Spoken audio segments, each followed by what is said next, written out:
Il passaggio della bagna.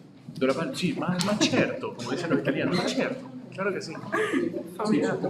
Alors, je te le passe tout de suite pour le moment venu. Voilà, comme ça tu l'auras sous les yeux. Dans le Ah, bueno, livre, pero este papelito. Este c'est- papelito. Sí, sí, este, entiende, perfecto, gracias. Gracias.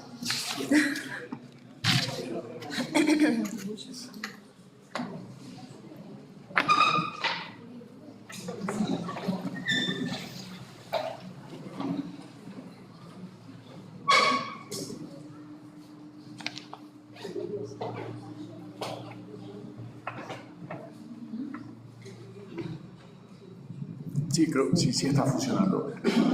Creo que esta conversación va a ser en francés. Oui, il faut passer Sí, il faut faire le switch tout de suite. Il faut parler tous français, perfecto. Tout le monde s'est prêt. Si alguien no habla francés no hay problema, después de una hora puedo volver a repetirlo en castellano. En italien et en portugais. En portugués, y en danés. Y así hasta la noche, nos quedamos Sí, aquí. Il fait beau, la journée est belle. Bueno. Ça y est. Alors, Et, a ver si lo puedo. Pardon. ¿Quieres Si je- pedirlo por Peut-être le atrás? passer derrière. Comme ça, on ne va pas vous embêter avec le film. Voilà, et on se passera le micro. Et ahí va, ¿no? Un poquito más de cable. Voilà. Listo, voilà. Ça y est, les préparatifs sont finis. Alors bonjour à tous, bienvenue. Nous vous remercions d'être là si nombreux. Merci Miguel Bonnefoy d'avoir accepté de venir dialoguer sur vos œuvres. Je tiens à remercier l'Institut français d'Argentine et en particulier Matteo Japile qui nous accompagne et sans qui cette rencontre n'aurait pas lieu. Miguel Bonnefoy donc, est un écrivain franco-vénézuélien dans le parcours. Elle a promené en France, au Venezuela, au Portugal, et donc sous le signe un peu du voyage et de culture plurielle. Il a enseigné le français, il se consacre actuellement à l'écriture et déjà depuis de nombreuses années. Il a publié, après avoir publié des nouvelles, il a publié plusieurs romans, Le voyage d'Octavio, Héritage, Sucre noir, Jungle, le rêve du jaguar. L'inventeur qui vient présenter à la fin du livre, puisqu'il a été traduit. La plupart de ses œuvres sont traduites dans plusieurs langues. Elles lui ont valu de nombreux prix.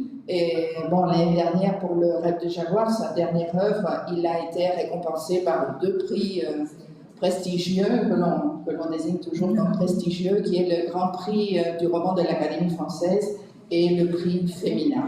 Alors nous allons commencer à dialoguer sur votre œuvre en général et après peut-être un peu plus particulièrement de Le rêve du jaguar, qui est le dernier né. Et voilà le café, très important. Ne pas laisser l'invité sans énergie. Si quieren café, lo podemos compartir.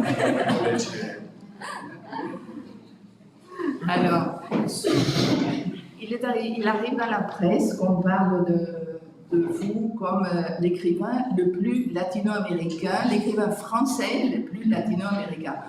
Les étiquettes valent ce qu'elles valent, ce sont des représentations, mais comment vous vous situez, vous, Bien sûr. plus que la presse qui donne son opinion, comment vous vous situez vis-à-vis de cette représentation? Bien sûr, oui. La presse, comme vous dites, dit beaucoup de choses naturellement et on décide ou pas de coller à cette étiquette.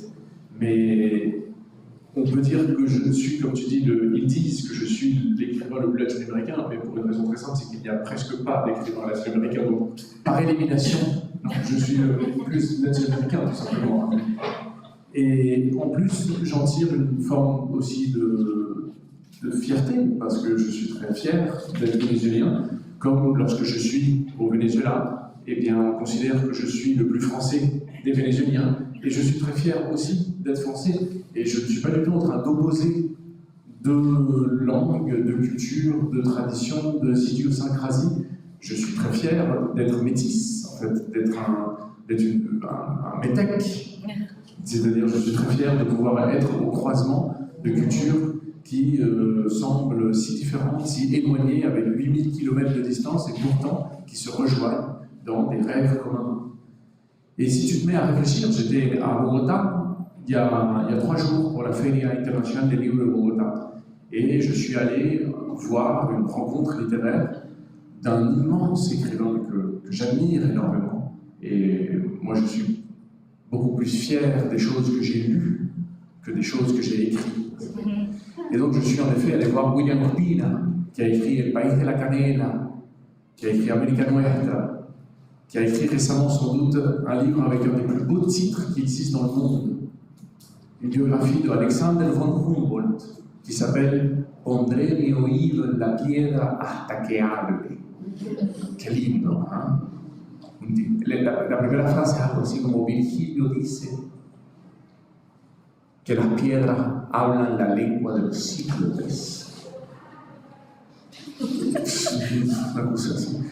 Y lorsque j'ai été dans cette rencontre littéraire avec lui, il a fait toute une rencontre sur le legado postcolonial et sur l'importance du métissage en Amérique latine et en Europe. Et en disant à quel point, mais nommez-moi une personne qui soit de souche complète de tel endroit, et que lorsqu'on remonte jusqu'à la 15e génération, on trouve encore des personnes qui sont nées dans ce territoire. Vous n'en trouverez pas. Heureusement, nous sommes tous des combinaisons, nous sommes tous des croisements, nous sommes tous une sorte de creuset où sont venus se fondre, comme dans une forge, 1000 voyages, 1000 migrations, 1000 exils, et l'histoire des hommes et l'histoire de la lente et longue migration des peuples. Donc oui, moi je suis très fier d'être métisse. À propos de croisement, il y a des auteurs qui naviguent aussi entre les langues, qui vivent entre les langues et qui, dans leurs œuvres, vacillent, procèdent à des croisements idiomatiques, comme Nancy Houston, ou Beckett, pour citer une figure précédente. Tout à fait. Vous écrivez en français. Est-ce que le français s'est imposé à vous comme langue d'écriture? Absolument, absolument. Eh bien, fíjate, absolument. Et je me sens humblement dans le sillon de ces écrivains qui ont décidé de choisir le français comme langue d'écriture alors que ce n'est pas leur langue maternelle. Tu parlais de Beckett, en effet, de Samuel Beckett, et absolument, lui, il a choisi le français alors que sa langue maternelle est l'anglais. Je pense également à Nabokov, par exemple, je pense à Romain Gary, je pense à Jorge Hesselblum, je pense à François Cheng, je pense à Milan Kundera, je pense à, no sé, Santiago Migorena, à Laura Alcoba. Il y a tellement d'écrivains, en effet, qu'il y a un moment, je pense à Émile Cioran, naturellement, le roumain aussi, qui ne parlait pas le français avant ses 25 ans, qui arrive en France et qui apprend le français très vite. Et il a fini par apprendre presque mieux, écrire mieux le français que les propres Français. Je vais même me permettre d'aller un petit peu plus loin, puisqu'on parlait il n'y a pas longtemps avec mon ami ici de littérature comme dite francophone, pour ne pas être tous centralisés sur l'hexagone, mais par exemple le mouvement de la négritude, avec ce qu'on appelait le mouvement de la négritude, avec Léopold Sédar Senghor, avec Damas, avec Diop, avec Kourouma, avec Aimé Césaire, qui sont des gens en effet qui sont nés dans la langue française naturellement, puisque c'était une langue officielle dans leur pays, mais dont la langue maternelle était probablement des dialectes locaux, et ont choisi le français pour pouvoir écrire, et ont amené en France une langue nouvelle en fait, une langue qui était pleine de jungles, de fleuves, de torrents, pleine de manguiers et de résiniers, et qui n'avait plus rien à voir avec une langue plus poussiéreuse qui était celle de Molière, qui était celle de Racine et qui était celle d'hier. Et je trouve absolument merveilleux de se rendre compte qu'il y a un syncrétisme qui s'est joué là. Plus ou moins la même chose qui est arrivée bien sûr en Amérique latine, lorsque l'espagnol a été transplanté d'une langue pour être replanté ailleurs, et alors s'est joué quelque chose, un mélange de vocabulaire, de champs lexicaux, un jeu au niveau des ramifications linguistiques et sémantiques qui est tellement sublime que 5 siècles après la conquête espagnole, lorsque Rubén Darío, le nicaragüense, a écrit Azul, et que les professeurs émérites sous les coupoles de Madrid sous l'ombre de la Real Academia Española, liée à ce lycée Azul de Rubén Darío, il disait « Estoy redescubriendo mi propia lengua ». La même chose ont dit les professeurs de la Sorbonne sous les grandes coupoles d'or de l'école doctorale de Boulevard Saint-Michel dont on parlait avec Matteo tout à l'heure, en lisant que les Lamentins reviennent à leur source de Léopold Sédar Senghor ou les cahiers du retour du pays natal des Césaire, ils disaient « Je redécouvre ma langue, je ne savais pas qu'on pouvait faire ça avec la langue ». Émile Cioran, pareil, il revient en France, en quelques années il apprend le français et il publie ce délicieux livre plein d'aphorismes, plein de citations, plein de coups d'épée, plein de coups de pinceau, comme ça, dans une fresque fabuleuse de littérature qui s'appelle « De l'inconvénient d'être né ». Et quand on lit « De l'inconvénient d'être né » d'Émile Cioran, on découvre en fait une langue qui semblait avoir été enfouie par les siècles. Donc je trouve ça merveilleux de se rendre compte, encore une fois on revient au métissage et on revient au croisement, que c'est parce que, et on est bien placé ici, parce que le français a l'intelligence d'avoir un soft power, de pouvoir se ramifier, se rayonner un peu partout dans le monde, ça fait en effet qu'elle peut se mélanger avec d'autres langues, d'autres cultures, et créer une sorte de greffe botanique, presque épiphyte, qui donne à la langue quelque chose de vivant, et qui fait qu'elle existe encore. Les langues mortes sont celles qui ne se mélangent pas, comme le sang qui ne se mélange pas meurt, devient albinos et difforme. Et grâce à ce mélange, justement, c'est comme ça que la littérature vit. Et par rapport à ce que tu disais de Nancy Houston, qui elle aussi, Nancy Houston, typiquement a deux langues aussi, et je ferai un minuscule petit moment sur Nancy Houston, écrivaine, intellectuelle, essayiste. Vous l'avez reçue ici? Oui, vous l'avez reçue? Oui, elle est venue, à Buenos Aires. Oui, Pas en lingos, mais on l'a vu à Buenos Aires. Ah, ok. Oui, oui. Quelle femme délicieuse, non? Oui. Délicieuse. Un être d'une intelligence, d'une culture, d'une profondeur, d'une humanité, d'une empathie, une très grande femme que je respecte énormément. J'ai dîné avec elle il y a quelques mois à Nancy, l'un en face de l'autre. Et je me souviens d'une femme d'une élégance naturelle, comme ça, qui m'a beaucoup impressionné. Et elle a écrit un livre très beau, que si vous ne l'avez pas lu, je vous le conseille vraiment. Et comme disait Truffaut, en parlant des Enfants du paradis de Marcel Carné, j'ai fait 27 films, des bons, des mauvais. Je les donnerai tous pour avoir signé les Enfants du paradis. Eh bien, moi je pourrais dire à la fin de ma vie, j'ai écrit, supposons, 20 livres, des bons, des mauvais. Je les donnerai tous pour avoir signé L'espèce fabulatrice de Nancy Houston. Et c'est un livre qui est un petit essai qui doit faire 80 pages, qui est d'une perfection, d'une rondeur, d'une alchimie impeccable, et qui parle justement de cette idée que toutes les constructions sociales qu'on a sont des récits. Tout ce que nous nous racontons ne sont qu'un grand récit collectif qui donne sens à notre vie. Elle utilise l'exemple de la guerre froide. Et la guerre froide était une guerre entre les récits, les religions, les églises, la famille, les rencontres littéraires, l'art, l'amour. Tant de choses, en fait, sont juste en fait une histoire qu'on se raconte, les hommes et les femmes, pour donner un sens à ce qu'on est en train de faire. Et nous sommes la seule espèce dans tout le royaume animal qui est une espèce qui ne vit que de fables. Et c'est grâce à ces fables qu'on peut avancer et faire des choses. Les guerres sont des fables, les frontières sont des fables aussi. C'est juste on est dans un grand récit collectif.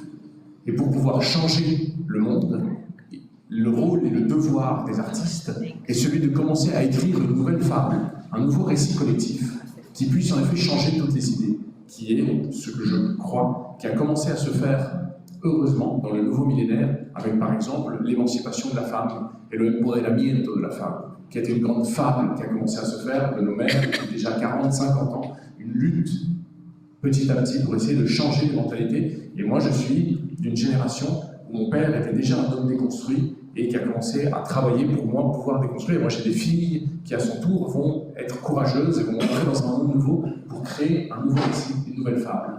Et qu'est-ce que tu écris dans tes livres? C'est aussi quel est le récit que tu es en train de donner au monde de demain.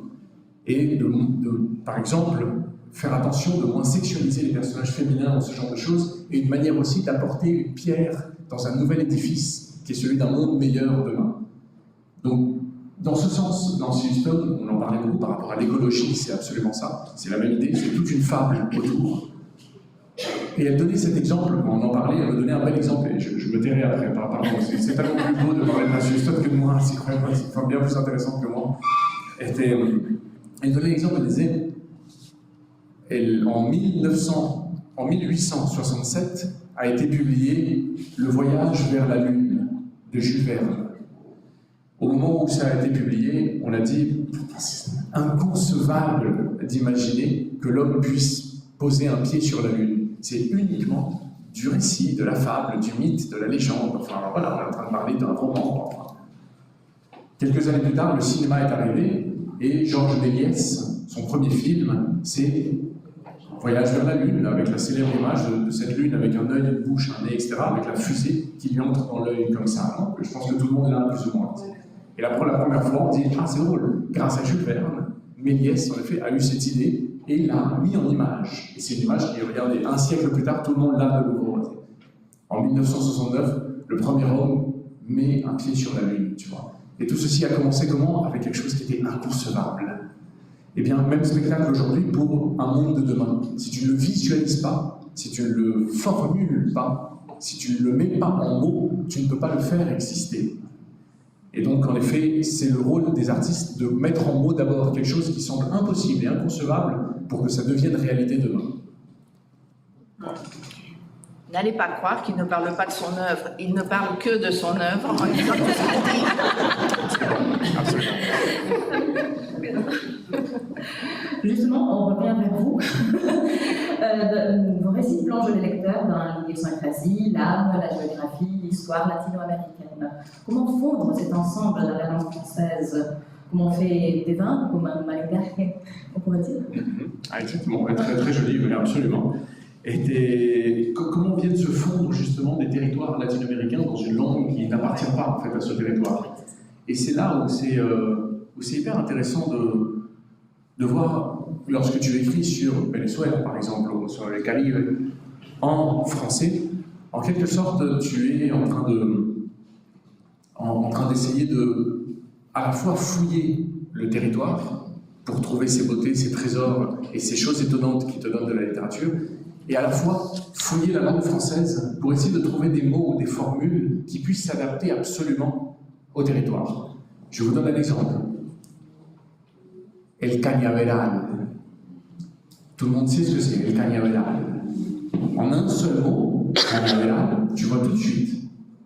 Un champ de canne à sucre écrasé de soleil, avec des serpents comme ça qui sont entre les feuilles sèches, avec un coupeur de canne qui a un chapeau de paille et qui a la peau cuivrée, bronzée, et qui est en train de couper la canne pour la mettre sur un petit chariot qui lui ira jusqu'à la presse pour pouvoir faire une mélasse. Et tout ceci, ça a une odeur de tamarin, de corosol. Tout ceci a l'odeur à la fois de la beauté et de la misère. Tout ça, ça pue le sucre. Dans le mot cañaveral, il y a déjà tout ça. Si tu commences un chapitre et tu mets Era en un cañaveral, punto. Ya lo tienes todo. Mais en français, si tu mets juste c'était dans un champ de canne à sucre, eh bien ça n'a pas la même force. Donc tu es obligé d'aller fouiller la langue pour essayer de lui donner une épaisseur et qu'on puisse réellement voir ça. Et c'est magnifique parce que ça t'oblige en quelque sorte à faire de la poésie, ça t'oblige à faire du lyrisme. Prenons un autre exemple. La guacamaya. En la palabra guacamaya, en el vientre fonético, en el abdomen fonético de la palabra guacamaya, il y a déjà une espèce de sublime oiseau, ce perroquet à 3 couleurs, qui ont les couleurs des drapeaux de Bolivar, avec une langue noire et mauve, comme ça. On dit que son cœur peut battre 100 ans. On dit que lorsque l'un meurt, le couple meurt au bout de quelques jours, et que c'est le seul oiseau qui meurt d'amour. Et que lorsqu'il se pose sur une branche, il est tellement lourd et tellement fort que c'est comme si toute la forêt était en train de se pencher avec lui. La guacamaya. En français, on dit Ara. C'est tout de suite moins sexy. C'est tout de suite moins sexy. Donc la guacamaya pasaba por el cañaveral. Y listo, o sea, más nada, pues tu passes la page, capítulo 2. Alors qu'en effet, Lara passait par un champ à sucre, non? Tu dis, bah, développe-moi un petit peu tout ça, tu vois. Et c'est ça ce que je trouve donc merveilleux, de voir comment en fouillant des choses. Par exemple, il m'est arrivé, je finirai là-dessus pour ne pas être long, excuse-moi, il m'est arrivé dans le voyage d'Octavio d'avoir raconté à un moment, dans un des passages du livre, une pluie tropicale, en expliquant que dans mon pays, les pluies sont tropicales, elles tombent comme ça en 5 minutes. C'est une sorte de rideau d'eau comme ça qui fait que tu ne peux pas voir à 2-3 mètres plus loin. Les gouttes sont grosses comme des poings fermés. Elles tombent avec puissance par terre et elles créent des fleuves, des torrents dans les rues qui charrient des poubelles, des immondices, des rats morts comme ça. Les gens s'arrêtent sous les ponts parce qu'ils savent que ça va durer 7 minutes et qu'au bout de 7 minutes, le soleil va réapparaître et va sécher tout ça en 1 heure. Et les graines vont exploser pour donner des manguiers de 20 mètres en l'espace de quelques années, les plus tropicales. En français, j'ai écrit le livre en français, et donc il a fallu que je raconte à quoi ressemblaient les pluies tropicales. Non, il pleuvait comme ça. Et lorsque ma traductrice vénézuélienne, en lisant le passage, elle m'a dit « Pourquoi as-tu pris tant de pages et tant d'encre à raconter quelque chose qui est tellement évident ?» J'ai décidé de traduire par « Llovía, punto ». Tout le monde sait comment il pleut là-bas, enfin, ça, j'ai pas besoin d'expliquer. Et je trouvais ça merveilleux, en effet, de voir comment ces passerelles de culture, de code, en fait, de référence de culture, pouvaient se jouer aussi en littérature. Et à ce compte, j'ai donc choisi le français comme langue d'écriture pour parler d'un continent et qui m'oblige à également explorer le continent de la langue française. À propos de passerelles, dans vos œuvres, d'un livre à l'autre, il y a des personnages récurrents. On trouve Eva Fuego dans plusieurs livres, on trouve Hilario Da dans Héritage, puis là, le rêve du jaguar. Parfois, un personnage est tout à fait secondaire dans un livre, alors qu'il est le personnage principal. Par exemple, c'est Le gars de l'inventeur qui relate la figure d'Augustin Mouchot. Est-ce que ces correspondances vous permettent de créer un territoire littéraire personnel et un peu votre imaginaire propre de votre Amérique latine? Eh oui, ouais, c'est joliment dit, ouais, c'est exactement ça. Je pense qu'il y a ça, et il y a aussi un jeu de passerelle qui me plaît de faire en faisant des livres, des sortes de galeries souterraines que j'aime lancer de livre en livre pour pouvoir faire correspondre des personnages entre eux. J'ai cette idée qu'en un seul livre, en un seul roman, on ne peut pas embrasser tout ce qu'on a envie de dire. Et qu'en quelque sorte, il te faut plusieurs livres, il te faut peut-être 40, 50, 60 ans d'écriture pour pouvoir peut-être arriver à dire une toute petite chose, tu vois. Et la majorité de mes livres sont imparfaits, sont incomplets. J'ai encore tant de choses à apprendre, j'ai encore tant de choses à dire, j'ai encore tant de choses à écrire et à m'améliorer. Et j'observe que plus le temps passe, et plus il m'est difficile de raconter une bonne scène. C'est comme si j'allais par élimination, c'est pas un livre de plus, non, c'est un livre de moins. Un livre de moins dans le grand chemin jusqu'à arriver à un livre qui peut me satisfaire, qui soit parfait. Et j'aurais l'élégance de mourir avant d'écrire, mais au moins j'aurais essayé. Et ce système par élimination fait que, eh bien, les personnages que j'ai présentés dans un livre peuvent me sembler importants pour le prochain, et je laisse des fils, ou mieux encore, je laisse des pierres d'attente. Je crois que dans le monde de l'architecture, dans le monde de la carpinterie, de la menuiserie, enfin, des maîtres d'œuvre, et dans le champ lexical, lorsque tu fais un immeuble, tu peux laisser à côté ce qu'ils appellent des pierres d'attente, qui sont comme des pierres qui ressortent et qui attendent immeuble mitoyen pour pouvoir se coller avec l'autre pierre. Eh bien, dans tous mes livres, moi, ce que je fais, c'est laisser ces pierres d'attente pour pouvoir coller un autre livre, un autre personnage, un autre immeuble, et composer un ensemble qui soit cohérent. Je ne sais pas si ça marche ou pas, c'est quelque chose que j'aime beaucoup m'amuser à le faire. Mon cas n'a rien d'extraordinaire. Balzac a fait ça absolument pendant toute sa vie avec la comédie humaine. Zola a fait ça avec les Rougon-Macquart. Je pense également à un des écrivains plus contemporains. Je pense à mon ami Pierre Ducrozet, par exemple, qui fait ça souvent. Je pense même à Pierre Lemaitre. Pierre Lemaitre qui fait aussi ça, où il y a des correspondances avec des personnages qui vont et reviennent. Je pense à Marcus Matt, qui fait ça aussi. Et Pierre Lemaitre, on en avait parlé, et il m'avait dit cette belle phrase. Il m'avait dit « Ah oui, moi j'appelle ça des primes de fidélité. » C'est des primes de fidélité aux lecteurs, non? Enfin, comme si les lecteurs qui ont la loyauté et la fidélité de te lire retrouvent ici et là des personnages enfin, voilà, qu'ils avaient bien aimés. Et ce qui est merveilleux, c'est de se dire que, bien sûr que j'ai en tête certains personnages qui vont revenir, etc. Mais ils se transforment et ils apparaissent aussi au cours de l'écriture. Par exemple, en ce moment, je suis en train d'écrire un nouveau roman et je n'ai pas beaucoup de temps pour l'écrire parce que je voyage énormément et ma vie est un chapelet d'hôtels, d'avions, de trains. Et donc j'ai peu de temps pour écrire, mais je l'écris dans la tête. Et vous savez, j'arrive plus à me souvenir quel est ce dramaturge qui avait dit ça à un ami qui lui avait dit, l'ami lui avait dit alors tu écris une pièce en ce moment, il dit oui c'est bon j'ai fini d'écrire ma pièce, ah merveilleux, est-ce que je peux la lire? Il dit non, il me reste plus qu'à la rédiger maintenant. Et bien en effet, moi j'ai fini d'écrire le livre dans ma tête déjà depuis quelques années, mais maintenant il faut que je trouve le temps d'écrire. Eh bien, en quelque sorte, j'ai déjà ce livre qui est là. Mais je me demandais comment j'allais le connecter avec les autres livres, parce que c'est peut-être un livre un peu plus indépendant. Et en relisant il n'y a pas longtemps Le Rêve du Jaguar, parce que, comme vous savez, en France, le livre a deux vies. Il y a le grand format, qui est celui-ci, et il y a le Bosch, qui sort en général un an après l'an, donc un livre a deux vies. Et ce qui est merveilleux, c'est qu'on t'envoie les épreuves, le PDF, disons, de ton livre, au moment du passage en édition Bosch, édition Wolfsio.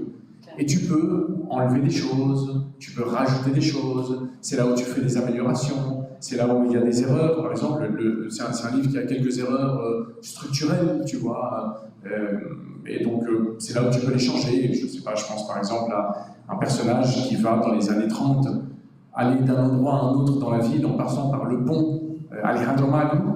Et en fait, quand tu regardes, le pont Alejandro Magno n'a été construit que 20 ans plus tard. Donc il ne peut pas traverser ce pont. C'est ce genre de détails qui sont c'est des détails, mais que souvent les lecteurs te font remarquer et ils envoient des lettres à la maison d'édition en disant attention avec ça, nanana, etc. Et c'est très drôle parce qu'on reçoit une quantité de lettres et tu te rends compte que le livre est rempli d'erreurs. Et voilà, c'est ça, c'est un lecteur citoyen. Et oui, à un moment, je crois qu'un des personnages aussi combat le paludisme et la malaria. Et en fait, c'est la même chose. Ça dépend dans quel continent tu te trouves, non? Donc c'est souvent ce genre de choses. Et ça, c'est les lecteurs qui te le font remarquer, donc tu le notes d'un côté. Et ce qui est encore plus délicieux, c'est quand tu commences à noter aussi, eh bien, comme tu es déjà en train d'écrire le prochain livre, puisqu'il y a une différence d'un an, tu peux commencer à intégrer des personnages du prochain livre dans l'édition Poche, pour faire le lien avec les deux. Et donc, en effet, là, par exemple, je suis en train de travailler sur un personnage que j'ai en tête, et je me suis dit que j'allais l'intégrer entre deux virgules dans l'édition Poche.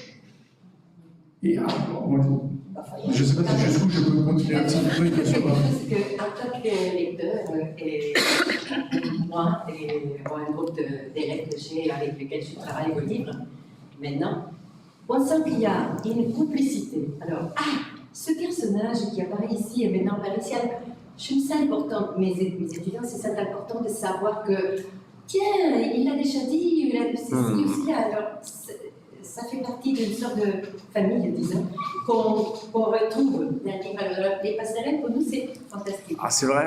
Ouais. Ah bah ça me touche beaucoup. Ça me touche de ne pas être le seul à m'amuser de ce genre de choses, tu vois. Parce que moi, je trouve ça amusant, naturellement, puisque ce sont des gens que je connais bien. Oui, j'ai une élève qui a dit, nous, on aime ces passerelles-là parce qu'en général, on aime les cancans. Donc, quand les histoires, ce sont, disons, raconter comme vous les racontez. Pour nous, ce sont des cancans. C'est Des super. cancans des familles, de secrets qui ont été cachés, mais qui sortent après. Alors, Et oui, on a découvert des choses oui, mais comme lecteur et Bien sûr. de l'autre côté.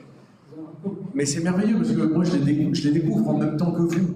C'est pas comme si j'avais déjà le secret dans ma tête depuis 10 ans. C'est qu'en fait, voilà la complicité, bravo. C'est tout à fait cette complicité, en effet, la idea del compinche, ¿no? Que bonita palabra, ¿no? Que no existe en francés, el compinche, ¿no? Que es el que sabe de tus cosas, ¿sabes?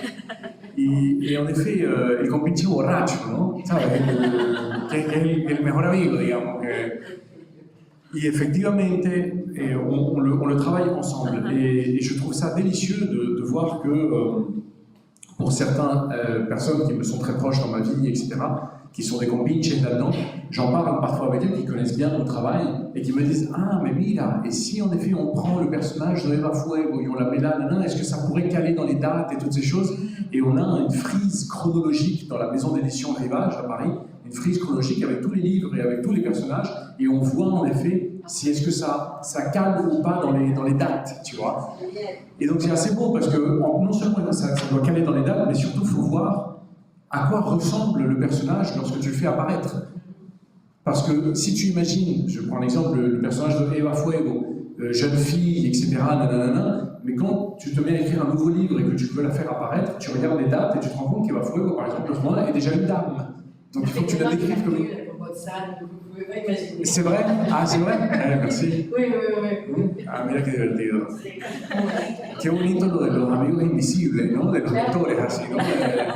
Es decir, cuando tú escribes tu libro en la oscuridad, en el silencio y en la soledad de otro continente, otro lado del océano, no te imaginas cuáles corazones tocas, ¿no? Y quién está leyendo lo que lee. Jusqu'où ça va arriver, quoi. Et après, tu t'assois à ta table de travail et tu as derrière toi 1000 amis invisibles, comme ça, non, qui te regardent par-dessus l'épaule, qui disent « Ah bon, moi je ferais pas ça. » Et c'est bonito, c'est bonito. Pour continuer avec l'abondance, on pourrait dire que vos récits sont très foisonnants. Et on aimerait lire un court extrait qui illustre cette effervescence, qui évoque le travail de Ana Maria, qui est la première gynécologue de Saint-Louis. Ah oui. Oui, c'est ça, un autre extrait. Oui, ça c'est parfait. Et Après, il y aura l'autre. Et après, il y aura l'autre. Il y a deux extraits. Et pour faire une petite introduction de cet extrait, non, peut-être? Oui, parfait. Cheveux dans la soupe, comme on dit. Oui. Et c'est pour... L'histoire me lo contaron. Mi abuela, ma grand-mère, est de Maracaibo, y se llamaba Ana María Rodríguez. Elle a été la première femme médecin gynécologue obstétricienne, ¿no? de l'État de Zulia. Et Maracaibo est à l'ouest du Venezuela, et Caracas est plus ou moins au centre du Venezuela, en la Corta. Deux villes différentes. Mi abuela nació en Santa Rita, en Maracaibo. Et lorsqu'elle a eu 17-18 ans, elle a voyagé à Caracas pour faire des études de médecine. Et on a une photo à la maison, qui est notre photo héroïque de la famille, dans le mythe familial, qui est en effet la photo de promotion des 120 élèves de la faculté de médecine de la Universidad Central de Venezuela en Caracas, où apparaît au milieu ma grand-mère, comme une figure de cristal, comme ça, seule femme, qui, pendant 7-8 ans, a vécu toutes les vexations et les douleurs qu'on peut imaginer liées à son sexe et à sa condition, et pourtant, elle est parvenue à se battre d'une façon héroïque et homérique pour pouvoir avoir le diplôme, avec un summa cum laude, et ensuite revenir à Maracaibo pour exercer. Et quand elle revient à Maracaibo, elle revient en bus, pendant 14 heures de bus, en passant par 1000 petits chemins de jungle.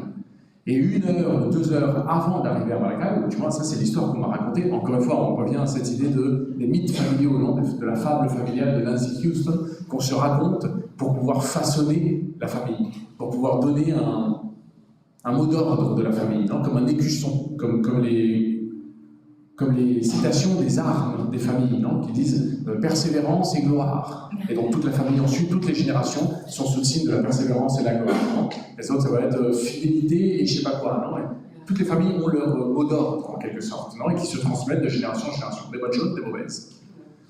Et en effet, dans la mienne, il y a cette histoire, enfin, il y a quelques mythes quand même, il y a cette histoire, c'est vrai, c'est faux. Se non è vero, è ben trovato, comme dit en italien. Si c'est pas vrai, c'est bien trouvé. Donc c'est vrai. Et, qui est la phrase de Boris Vian, non? Est-ce que Dieu existe? Il existe, puisque nous en parlons. Tu vois? Après, aller savoir, en effet, c'est mais naturellement qu'il existe, puisque nous sommes en train d'en parler. Donc ici, c'est pareil, non? Est-ce que cette histoire a réellement existé ou pas? Oui, elle existe, puisque nous l'avons racontée.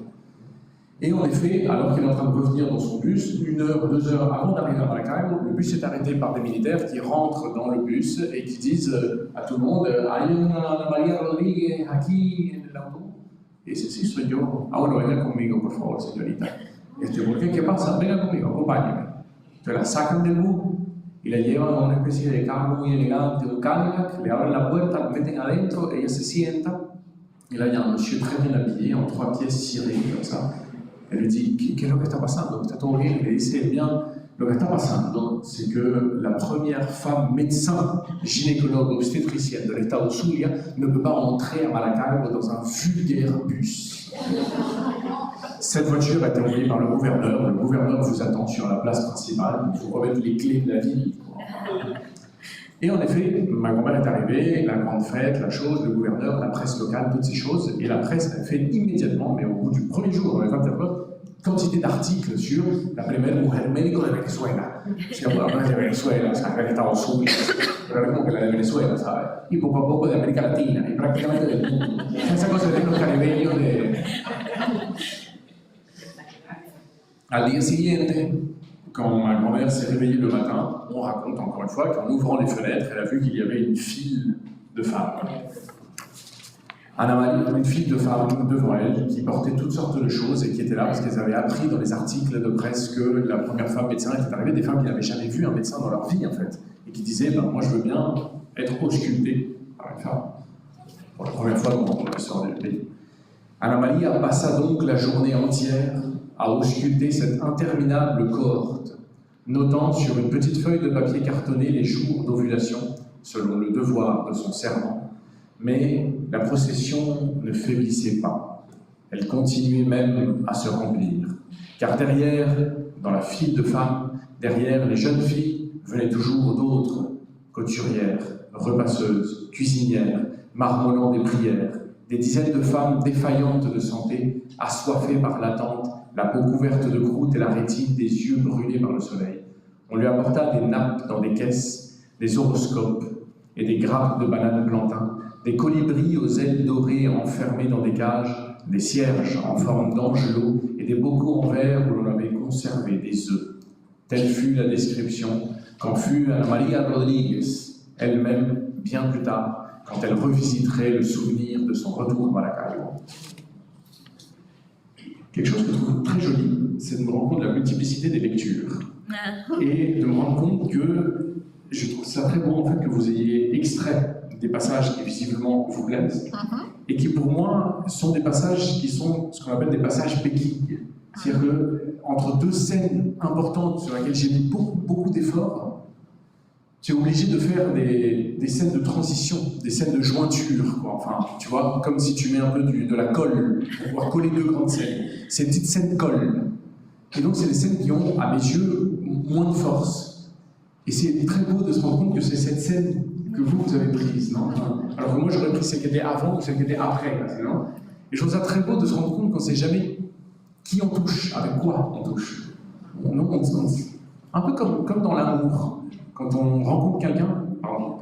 Ah bon, j'ai une question. Oui. Je n'ai pas lu le livre, je suis très inquiétée parce que on vient de dire qu'elles ont choisi un passage qui semblait mineur. Oui, c'est ça.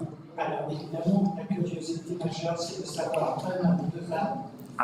Quelles sont les scènes majeures et pourquoi peut-être demander à toutes les 2. Oui. Qu'est-ce qui vous a touché dans cette scène? Puis m'a beaucoup touché aussi. Ah oui. L'avoir sélectionné, l'avoir partagé ici Pour illustrer l'exubérance, le grouillement, le foisonnement, on aurait pu choisir le livre gonfle. Disons-le carrément. Et donc, bon, c'est un exemple parmi tant d'autres. Oui, c'est un exemple, ouais. Mais je trouvais qu'il illustrait. Bon, il y a le côté de la gloire stupéfiante de cette première femme gynécologue dans sa région, mais là justement c'est le travail, c'est l'attention aux femmes, c'est le rôle de la femme auprès des femmes. Oui. Et bon, ça j'ai trouvé ça très, très touchant. Oui. Et en plus, ça illustre aussi le foisonnement. Oui, tout à fait. Le foisonnement. C'est un très bon choix de scène, bravo. Oui, d'accord. Donc la question était comment parvenez-vous à maintenir la cohérence dans cet univers si cela suppose un travail d'architecture, d'échafaudage Alors absolument, il y a un travail d'échafaudage, comme tu dis, de andamios, et il y a un travail de composition, et bien sûr que, alors moi je veux bien rentrer dans vraiment le travail de la soupe littéraire, quoi, de la cuisine littéraire, mais je ne sais pas si peut-être ça va être ennuyeux pour les gens, je peux comprendre, il faudra que ce soit vraiment en général. Mais en effet, je travaille énormément le plan détaillé et je me mets à travailler des scènes d'une façon isolée qui sont à mes yeux des scènes très importantes. Et ensuite, comme lorsque tu fais un puzzle et que tu commences par, je ne sais pas si tu dois faire le puzzle par exemple du tableau de Night Watch, eh bien tu vas le faire par visage. Tu vois. Et donc tu vas travailler le visage ici, le visage là, le visage là, le visage là, et toute la partie clair-obscur, la partie noire, la partie du mur, et la partie des habits, de la collerette et de la fraise, comme on disait, non, ce personnage de la peinture flamande, eh bien, tu vas attendre d'avoir un peu tous tes visages, toutes tes têtes pour te repérer dans l'espace du tableau, et après, tu mets un peu toute cette patine, quoi. Tout le ciment autour. Eh bien, je travaille de la même manière. Je sais quelles sont les scènes importantes que je veux faire. Je commence à les travailler de façon isolée. Et après, j'essaie de les coller les unes avec les autres en travaillant pour qu'il y ait des scènes intermédiaires, non, qui viennent se faire la jointure. Et après, eh bien, tu prends, je ne sais pas comment ça s'appelle, c'est pas une truelle, mais tu prends une espèce de truc un peu lisse, quoi, pour polir. Non, tu polis pour qu'on ne voit pas où se trouve la jointure entre les deux.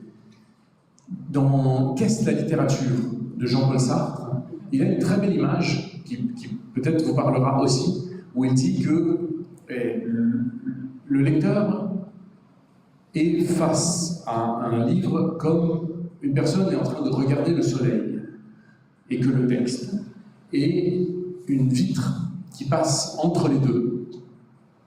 Donc tu ne vois pas la vitre, parce que tu continues à voir le soleil, parce que la vitre est transparente.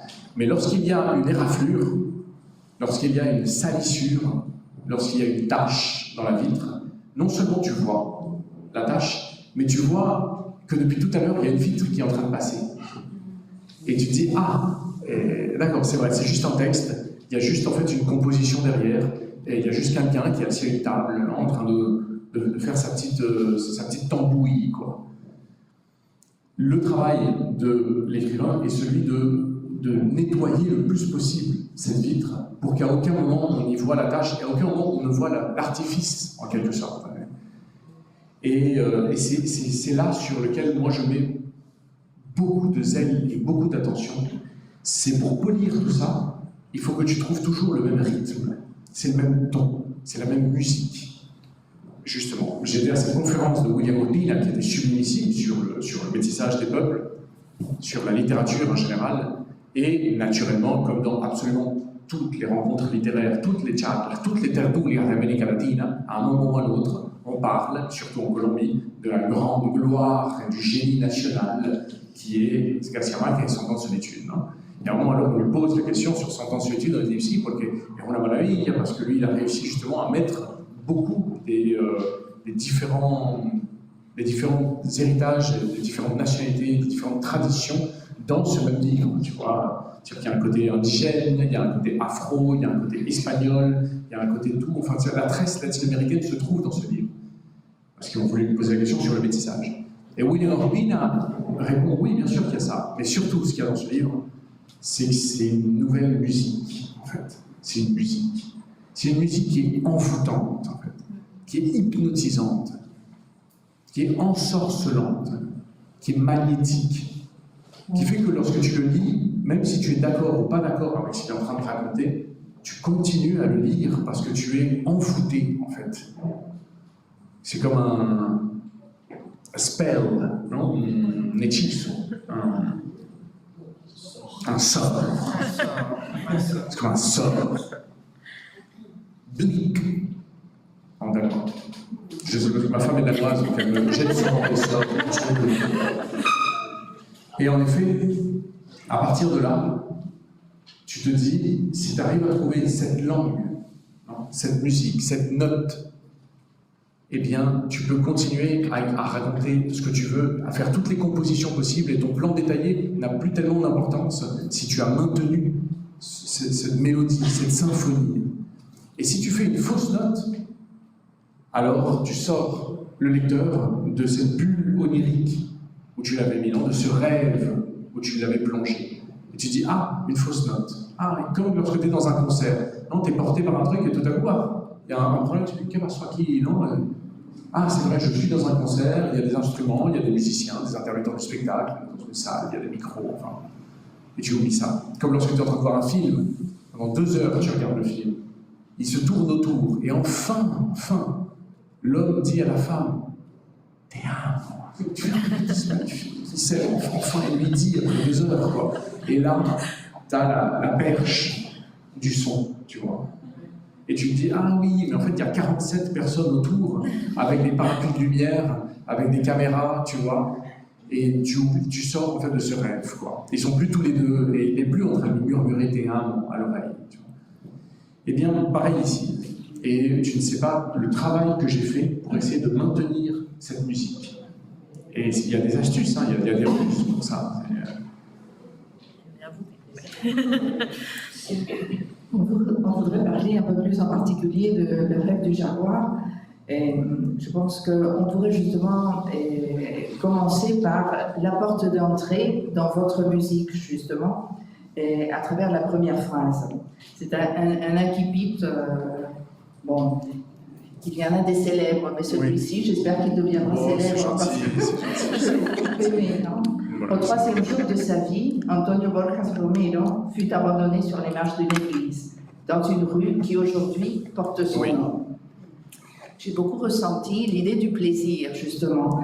Et j'ai ressenti que cet incipit, il annonçait le plaisir de la lecture et qu'il annonçait le plaisir d'une lecture où on allait ressentir en plus, de façon sous-jacente, le plaisir de l'écriture. Mais bon, au-delà de ce ressenti, quel est l'effet recherché quand on dit tout avant de commencer? C'est ça. Voilà, comme on a un souhait, c'est vraiment l'idée de l'accroche, en quelque sorte. C'est un grand classique dans le système de tissage artistique, celui d'annoncer quelque chose et de faire la promesse à ton lecteur que ceci va arriver. On le voit beaucoup dans les films ou dans les séries, enfin, dans lesquelles la première scène, tu as un accident, un type ensanglanté dans sa voiture, la voiture en feu, le bazar, tu vois, un portable qui ne cesse de sonner comme ça, où il y a écrit maman, tu vois, et tu fais dur, pourquoi ça? Et scène suivante, il y a écrit genre 2 heures avant, et t'as un monsieur magnifique dans une super villa, comme ça, en train de se servir un jus d'orange, tu sais, en train de boire un jus d'orange, et puis pop, pop, pop, et t'as une voiture sublime comme ça, qui est juste à côté. Tu te dis comment c'est possible que cet homme aussi élégant, qui semble bien dans sa vie, comme ça, dans une bonne situation, avec une si belle voiture, une si belle maison, puisse se retrouver dans un tel accident avec sa maman qui appelle. Eh bien, c'est un grand classique en littérature. Je pense aussi, pour utiliser peut-être des références qui soient un peu plus nobles, et moi j'ai fait mon mémoire à la Sorbonne sur Louis Aragon. Et voilà, on pourrait parler de Louis Aragon pendant longtemps, qui m'a beaucoup fasciné. Mais Louis Aragon a un cycle, qui est le cycle du monde réel, et notamment un livre qui s'appelle Blanche ou l'oubli. Un livre en Blanche ou l'oubli. Et Blanche ou l'oubli commence par une phrase que lui a écoutée à un bar. C'est-à-dire qu'il avait dans son ventre, il avait un livre qui n'arrivait pas à sortir depuis un moment, et il lui manquait une petite phrase. Il lui manquait le début, il lui manquait quelque chose, il lui manquait un déclencheur, un déclic pour commencer à faire le livre.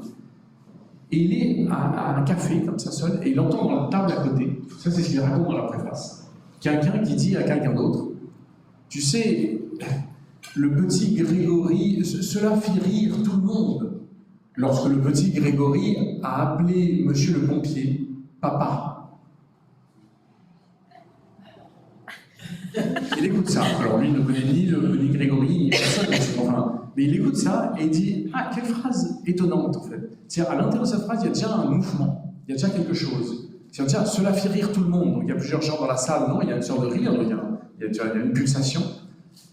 Et lorsque le petit Grégory voit entrer le pompier, il l'appelle papa. Donc le petit Grégory n'a pas de papa, on ne connaît pas son père. Pourquoi un pompier rentre dans la maison? Mais il n'y a rien de grave, puisque tout le monde rit.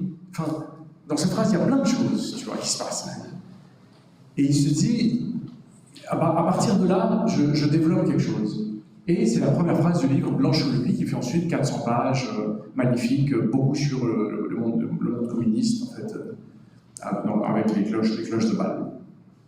Et en effet, cette idée qu'une phrase t'est donnée pour déclencher quelque chose, c'est précisément ce qui m'est arrivé avec le rêve du jaguar. C'est-à-dire que je connaissais toutes les histoires familiales depuis des années, puisque j'ai grandi avec, mon cas n'a rien d'extraordinaire. Tout le monde a plein d'histoires familiales, plein de récits familiaux, et on les connaît. Ce qui est compliqué, c'est de les ordonner les uns à côté des autres, enfin, tu vois, les mettre en scène. Mais on les a tous, on a notre héritage, chacun le sien. Mais moi, il me manquait un je ne sais quoi. J'avais essayé d'écrire plusieurs versions, qui avaient été des textes avortés. Il n'y a pas longtemps, justement, j'étais à Bogota il n'y a pas longtemps, hein, il y a la semaine dernière, et la directora de la Biblioteca Nacional de Bogota a eu la gentillesse de m'inviter pour un café et de m'inviter à la Biblioteca Nacional, de me montrer des choses et de me montrer également une exposition qu'ils ont sur García Márquez avec eux. Et notamment le manuscrit de quand il avait 23 ans d'un livre qui devait s'appeler La Casa, ou La Casa Grande, ou Los Buendía, 23 ans, qui était la première version, la toute première version de Océan National. Mais il avait 23 ans, c'est-à-dire que Océan National, il a écrit quand il avait 40 ans, c'est-à-dire 17 ans avant, il avait déjà lancé un peu, donc il m'a montré les manuscrits, et j'ai pu lire en effet les premières pages. Et tu te dis, ah c'est drôle comment tout y est sans y être, non? C'est-à-dire qu'il y a déjà ça, il y a un soupçon de quelque chose, mais il n'avait pas encore trouvé la cosa, le je ne sais quoi dont parle Jan Kelevich, non? El que se chovite.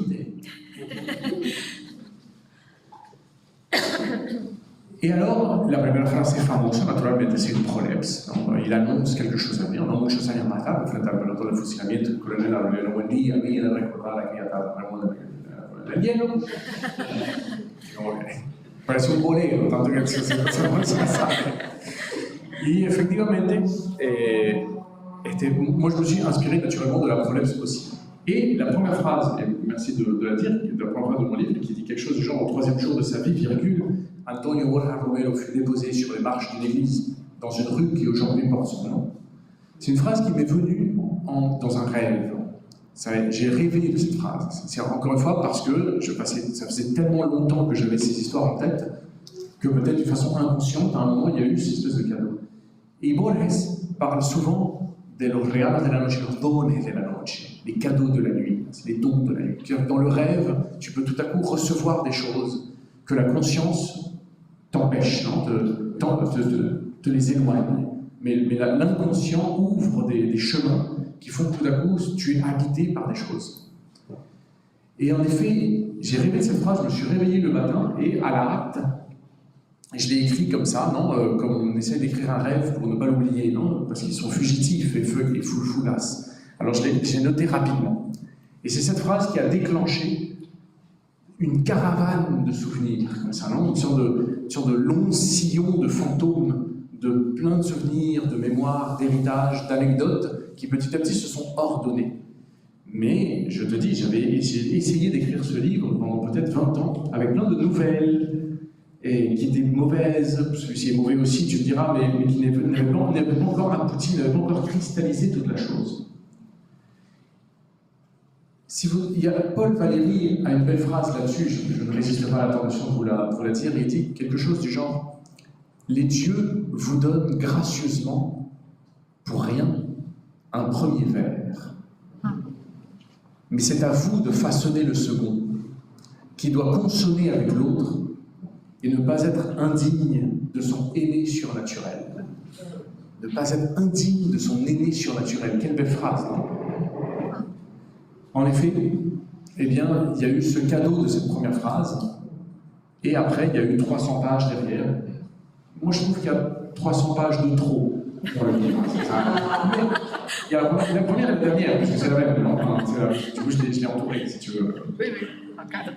Exacto. Et pour finir là-dessus, sur l'idée des dones de la noche, des regalos de la noche, puisqu'on on joue à domicile avec Borges, on peut peut-être citer, si vous ne connaissez pas cette belle nouvelle de Borges, qui s'appelle La Memoria de Shakespeare. Et elle cuenta que le vino un sueño. Il a rêvé un jour, il a rêvé un jour qu'il marchait dans la rue de Buenos Aires et qu'il y avait un vieux monsieur avec une bosse en haillons qui s'approchait de lui et qui lui disait « Le vendo la memoria de Shakespeare ». Et donc il se réveille, il fait « Le vendo la memoria de Shakespeare ». Qu'est-ce que c'est ça?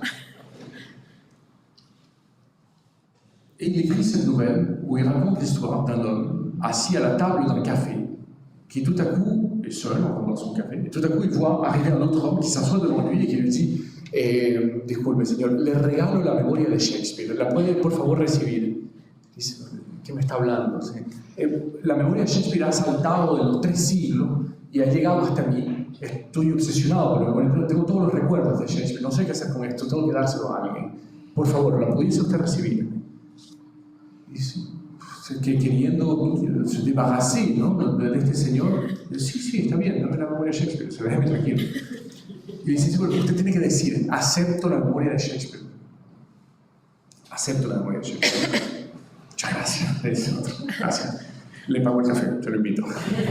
Muchas gracias, no es un regalo. Il se va. Et le monsieur alors raconte qu'il dit, bon, ce oiseau bizarre, comme ça. Et puis, le lendemain, rien. 2 jours plus tard, rien. 3 jours plus tard, alors qu'il est en train de se raser, tout à coup, il est habité par le souvenir d'un baiser donné à une paysanne au XVIe siècle, au fin fond de l'Angleterre, d'une femme qu'il n'a jamais vue. Il dit, mais qu'est-ce que c'est que ça? Puis le lendemain, il se souvient d'un texte de Scotto Elicena, philosophe carolingien du IXe siècle, d'un texte en 837 où il parle qu'il y a différentes lectures d'un texte comme il y a de nuances de bleu dans la queue d'un paon. Qu'est-ce que c'est que ça? Puis le lendemain, il se souvient de scènes familiales avec ses enfants et sa femme, où ils sont tout petits, où ils sont en train de jouer comme ça, tu vois, avec un chat. Ah, il se dit, c'est dingue. Et petit à petit, il commence à être habité par des poèmes, par des textes, par une langue qu'il ne connaissait pas, par d'autres langues mortes, par une géographie des villes, des odeurs, des parfums de crottins de chevaux. Et naturellement, il commence à oublier ses propres souvenirs. Il commence à oublier ses souvenirs de sa jeunesse, de son adolescence, le nom de ses enfants, le visage de sa femme. Enfin, il commence à tout oublier et être habité, mangé par la mémoire de Shakespeare. Et vous pouvez imaginer, bien sûr, la fin, c'est que, fou, il rentre dans le premier bar qu'il trouve, s'assoit devant quelqu'un et lui dit « Le regalo la memoria de Shakespeare, por favor, la pudiese aceptar, c'est pas quelqu'un qui puede. » Et donc, c'est magnifique. Ça lui est venu dans un rêve. Encore une fois. Et donc, c'est très beau de se dire ça, quoi. Et je finirai là-dessus. Ma mère est diplomate. et a été attachée culturelle de l'ambassade du Venezuela dans différents endroits. Et quand elle s'est mariée avec mon père le jour de la muerte de Borges. Et un an plus tard, elle a organisé un festival littéraire à Paris où elle a invité Maria Kodama, la veuve de Borges, à venir parler de Borges, et de l'héritage de Borges. Et quand elle a rencontré Maria Kodama, elle lui a dit, vous savez, Borges est mort le jour de mon mariage avec mon mari, je le soupçonne d'être mort de jalousie. C'est une petite anecdote que je me suis dit ici. Justement, le rêve du jaguar, c'est l'histoire de votre famille, de vos grands-parents. Et pourtant, le réel, la fiction, le symbolique, c'est un très réel. Donc, qu'apporte la fiction au réel et qui permet-elle de dire ou de révéler? Oui, bon, c'est une très très belle question.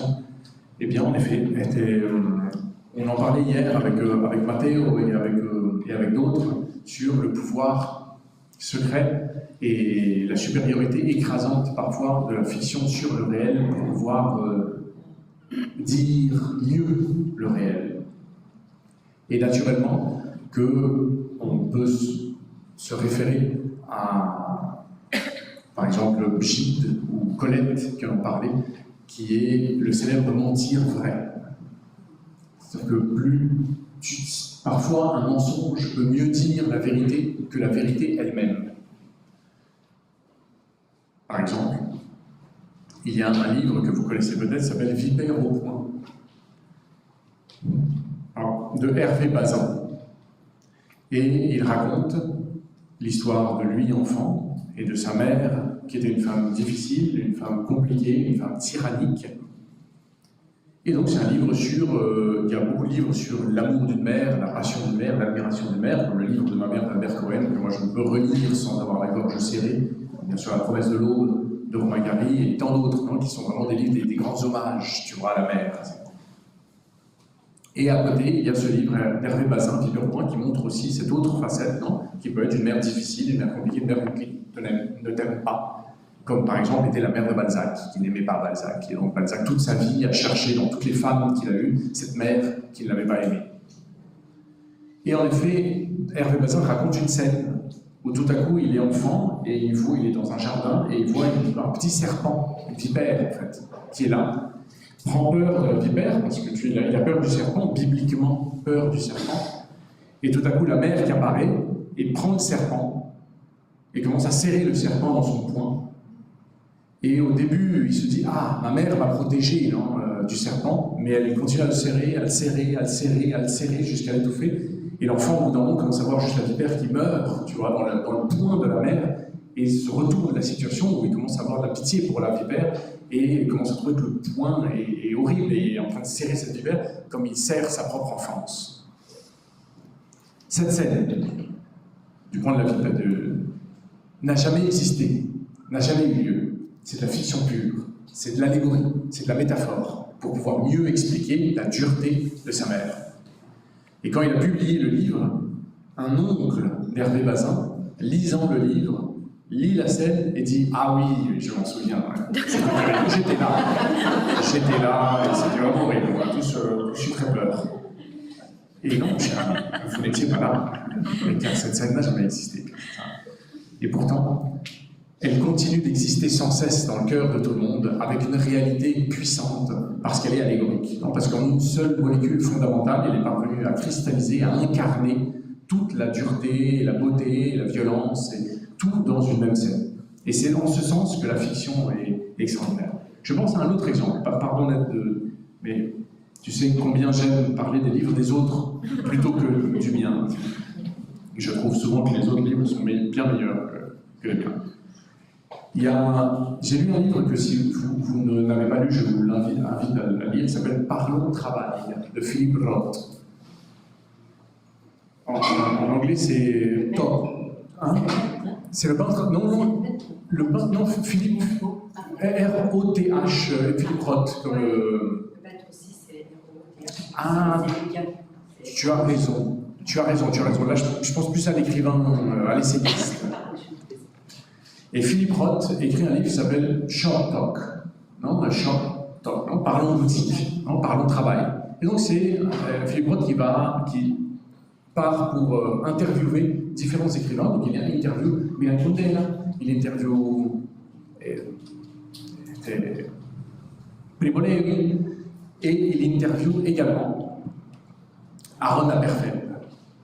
Et Aaron Aberfeld lui raconte que Aaron Aberfeld était juif, a été dans des camps de concentration, s'est échappé des camps de concentration quand il avait 7-8 ans, et il a vécu dans les bois pendant quelques années. Et il a essayé de raconter cette histoire de comment il a survécu dans une forêt en sortant des camps de concentration pendant quelques années avant d'arriver aux États-Unis et de devenir un intellectuel de grand renom, etc. Et il dit qu'il a passé des années à essayer de raconter ça en faisant jeu, en parlant de lui, etc., en étant le plus fidèle possible à la réalité pour pouvoir donner comme document pour l'histoire ce qui était arrivé. Mais plus il avançait dans son récit, et moins il trouvait que ça marchait, quoi. Qu'il y a un truc qui ne marchait pas dans le livre. Parce qu'il était trop près de la réalité. Il était trop collé à elle. Et il dit du coup qu'il se sentait comme esclave de la mémoire. Jusqu'au jour où il a débloqué la situation en disant pas je, mais il, en se dédouanant, en faisant un double de papier. Même pas il, mais elle, en se féminisant, en mettant une fille un peu plus âgée, de 12 ans, et en racontant toute une histoire à certaines scènes qui n'étaient pas arrivées, d'autres scènes qui lui étaient arrivées, qu'il a décidé de modifier et d'éliminer, et de rétablir une nouvelle vérité, plus métaphorique, plus parabolique, et qu'il a trouvé toute son alchimie, toute sa cohérence. Il me semble que ce livre, c'est quelque chose de genre Disli ou Dimli, qui est le nom de la fille. Et alors, il a cette, et c'est là où il a cette belle idée, ou du moins c'est ce qu'il raconte à Philippe Roth, il dit « La réalité peut se permettre le luxe d'être invraisemblable. La réalité peut se permettre le luxe d'être folle, d'être démente, d'être contradictoire. Si vous racontez vos histoires familiales, je suis sûr que vous allez dire « Je t'en raconte juste une petite partie, en fait. Mais c'est encore plus fou que ça. Parce qu'il y a ça, ça et ça. » Et tu dis « Mais non, c'est pas possible. » La fiction ne peut pas se permettre ce genre de liberté. La fiction est bridée. Elle a besoin d'être bridée pour pouvoir être crédible. Sinon, on n'y croit plus. Et tu casses le pacte, tu casses le carcan. Et c'est comme ça alors que lui a réussi à le faire. Je vous donne un petit exemple sur, par exemple, ma famille. La seule chose que je sais, c'est que Antonio Romero, mon grand-père, était orphelin. Sa mère était morte en couche, donc mon arrière-grand-mère, qui s'appelait Maria Concepción, et son père était un marin qui était parti et qui n'est revenu dans sa vie que 12-13 ans plus tard. Et donc il a été mis dans les mains du monde Teresa. Moi j'ai raconté l'histoire comme ça. Il n'a jamais vraiment été déposé sur les marches de l'église, c'est une métaphore pour pouvoir lui donner un grand destin à venir. Il n'y a pas longtemps, ma mère a été aux États-Unis pour aller voir des anciens cousins qu'elle n'avait pas vus depuis 40 ans. Et en parlant avec une cousine, elle lui a parlé de Elia Borja Romero, qui était donc le père de mon grand-père, mon arrière-grand-père, Elia Borja Romero, le marin qui avait abandonné son enfant. Cette femme-là, cette cousine, était une petite fille, arrière-petite-fille, enfin je ne sais pas, de la branche des Borja Romero, de cette Elias. Ma mère se met à parler de lui, elle lui dit « Mais tu connais l'arbre généalogique de Elia Borja Romero ?» Elle lui dit « Non, je ne l'ai jamais vu, pourtant c'est mon grand-père. » Donc il dit « Ma mère, non, il y a une génération. » Ah, bah, le voilà, et elle lui envoie en PDF le truc généalogique. C'est il y a 3 semaines, donc c'est con parce que j'aurais pu l'avoir avant de lire le livre. On voulait voir. C'est dommage que je te dirais, c'est le livre était meilleur, enfin, avec le souvent. Et moi j'ai reçu le. Et bien il se trouve que Elia Borja Romero avait eu 3 femmes dans sa vie. La première s'appelait Maria Concepción. Il avait eu 10 enfants avec elle. 10 ans. La deuxième, il était veuf. Maria Concepción est morte, donc il est devenu veuf. Il a eu une deuxième femme qui s'appelait Maria Concepción, avec qui il a eu 5 enfants. Elle est morte. Et la troisième femme s'appelait Maria Concepción, avec laquelle il a eu 4 enfants. Et mon grand-père était le dernier. Donc vous pouvez imaginer un homme qui était veuf 3 fois, de 3 Maria Concepción, qui avait 18 enfants à charge, de 3 femmes différentes. Lorsque la dernière meurt en couche, qu'est-ce que tu fais? Tu le donnes à la première femme qui passe en disant bon courage. Qu'est-ce que je fasse avec ça? Si moi j'aurais raconté ça dans le livre, si j'avais raconté ça dans le livre, on ne me croirait pas. Moi j'ai une preuve matérielle, donc si vous voulez je peux vous passer le portable, vous le passez, si vous pouvez me le rendre, ce serait ok, mais Et là, j'ai la preuve matérielle de ce champ, de cette sève de l'arbre généalogique de Elie Abraham. Mais si tu le racontes, la fiction ne peut pas contenir ce genre de choses. On te dit, ah, c'est trop, ça déborde en fait, tu vois, donc ça marche plus, quoi. Donc là, tu es obligé de mentir pour mieux raconter la vérité. Tu fais de la fiction pour raconter la réalité. C'est tellement impressionnant que je pense que seul le réalisme magique peut rendre justice, non, à certaines mémoires collectives ou à certaines histoires comme la vôtre. Donc nous aimerions lire maintenant l'extrait de la... Ah oui. On va introduire l'extrait. Oui, pardon. C'est bon, Anna Maria va naître, sa mère Eva Rosa. Elle a été éduquée par un père extrêmement austère. Elle a fait voler en éclats les normes d'austérité imposées par son père. Elle s'est retrouvée enceinte. Et quand le père apprend la chose, il est fou furieux au point qu'il veut la tuer. Oui, exactement. Et ça donne ce passage. Merci beaucoup. Alors, encore une fois, je me permets de... Donc, c'est une histoire, encore une fois, qu'on m'a racontée. Donc, allez savoir si c'est vrai ou pas dans les histoires familiales. Mais il semblerait que c'est vrai. Et ma mère dit qu'elle a vu la balle sur la porte qui est restée emprisonnée contre la porte au moment où elle a fermé la porte, non ? Et qu'elle a été ensuite dissimulée par un petit crucifix bleu.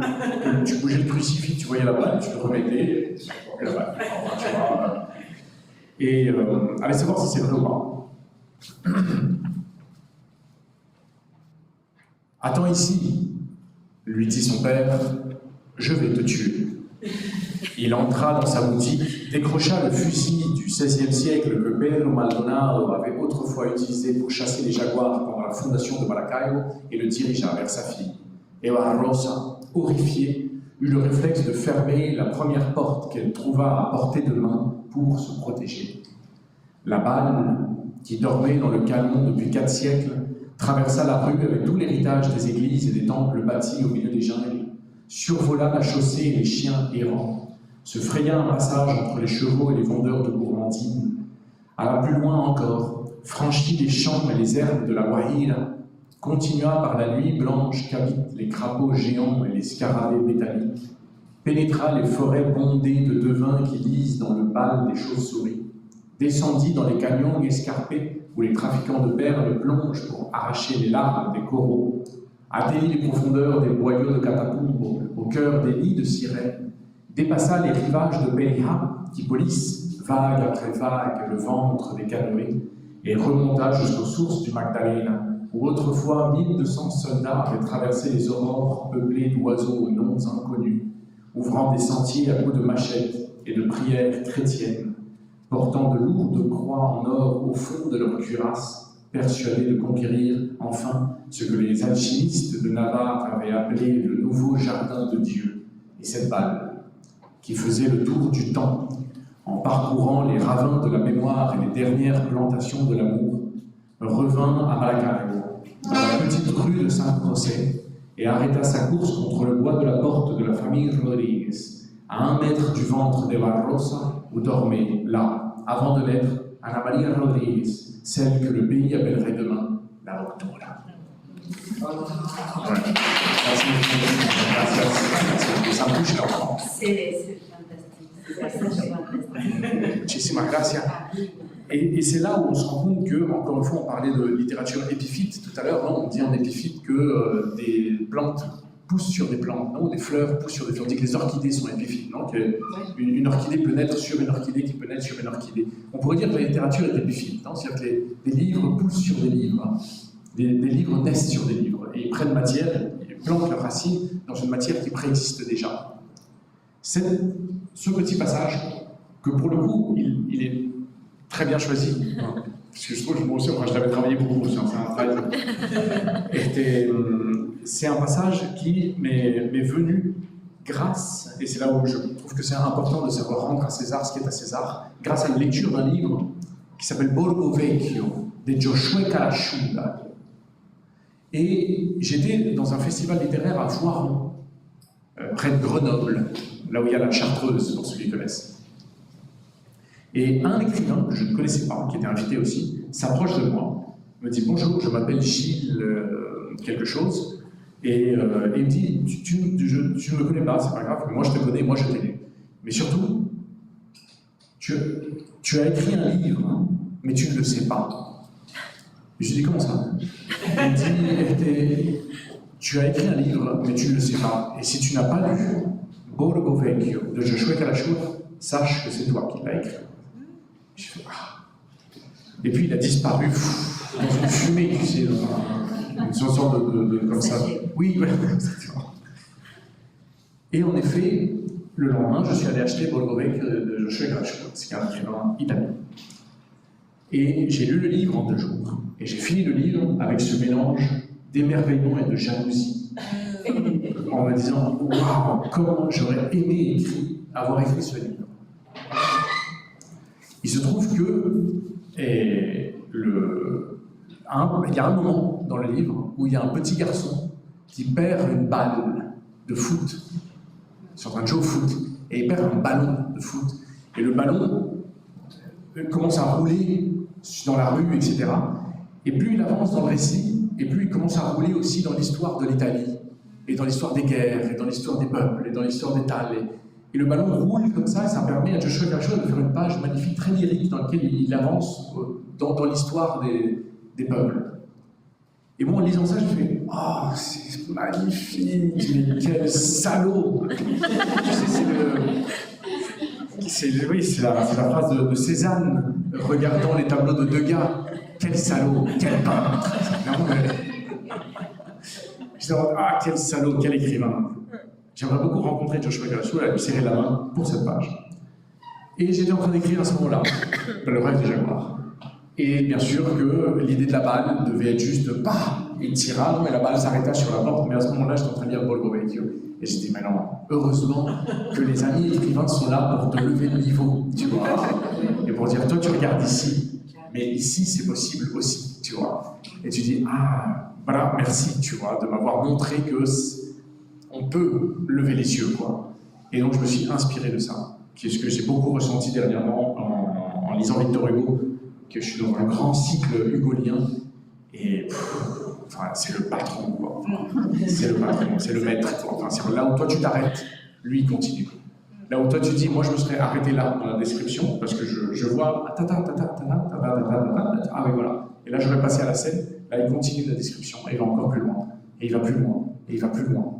Et tu dis, c'est pas possible, il peut pas continuer à ce niveau-là, en fait, à chaque fois. Et tu te rends compte que la description que toi aurait fait 5 lignes, la sienne en fait 5 pages.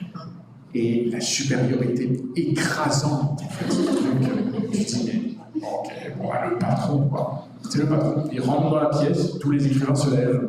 Patron, comme ça. Et tu peux rester assis. Continue à travailler.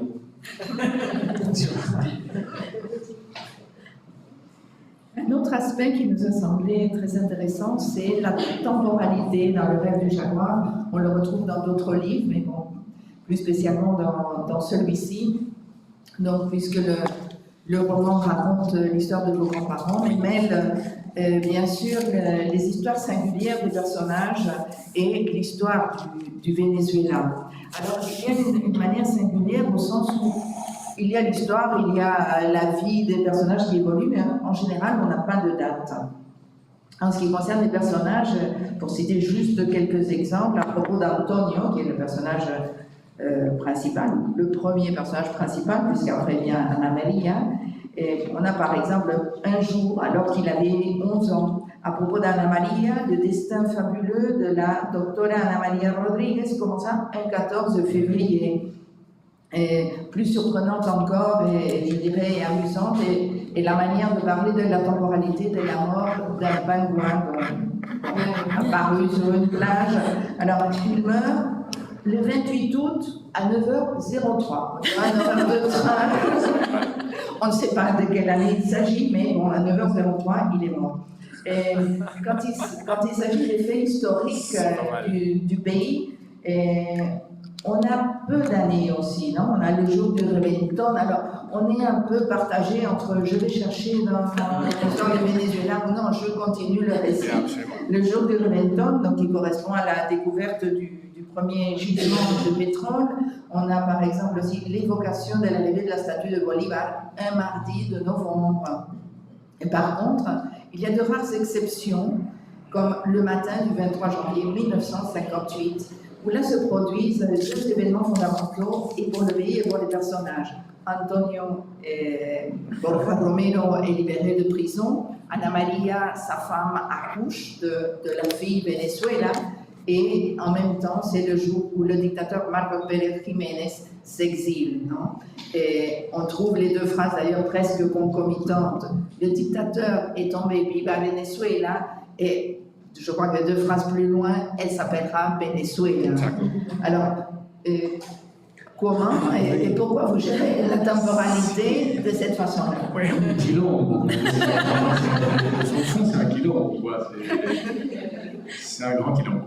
Et en effet, bueno, pero un casino, como dicen los italianos, un casino, así, ¿no?